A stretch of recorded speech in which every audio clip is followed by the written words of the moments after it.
Bonjour et bienvenue. Ces derniers jours, les réseaux sociaux s'enflamment autour d'Ivanka et Melania Trump, évoquant des liens avec le blanchiment d'argent.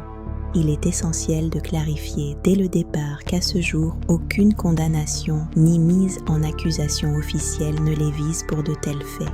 Cependant, ces rumeurs ne surgissent pas du néant. Elles s'inscrivent dans un contexte d'enquête financière visant la Trump Organization. Ces enquêtes ont porté sur des pratiques comptables, des déclarations fiscales et des évaluations d'actifs, principalement à New York. Ivanka Trump a occupé un rôle politique majeur en tant que conseillère à la Maison-Blanche, après avoir été impliquée dans l'entreprise familiale. Son nom a été mentionné dans des procédures civiles concernant la valorisation d'actifs. Mais attention, il s'agissait de fraude civile, pas de blanchiment.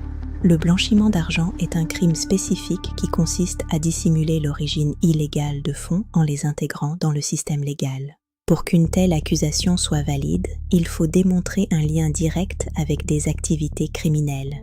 Aucune procédure ne l'a établi ici. Melania Trump, quant à elle, a toujours été plus distante des affaires commerciales, se concentrant sur ses initiatives de première dame. Pourquoi alors ces discussions émergent-elles ? Dans un climat polarisé, toute personnalité liée à Donald Trump devient une cible de spéculation. Les réseaux sociaux amplifient ces allégations, souvent avant même qu'elles ne soient examinées ou vérifiées par des faits.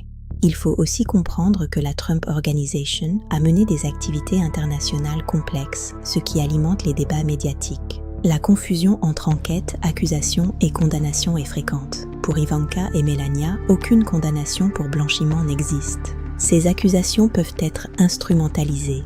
Les critiques dénoncent un manque de transparence, les partisans une chasse aux sorcières. Dans ce paysage, il est essentiel de s'appuyer sur des décisions de tribunaux plutôt que sur des interprétations partisanes virales. En résumé, aucun fait de blanchiment n'est établi judiciairement. Pour des analyses basées sur des faits, abonne-toi à la chaîne. Bonne journée.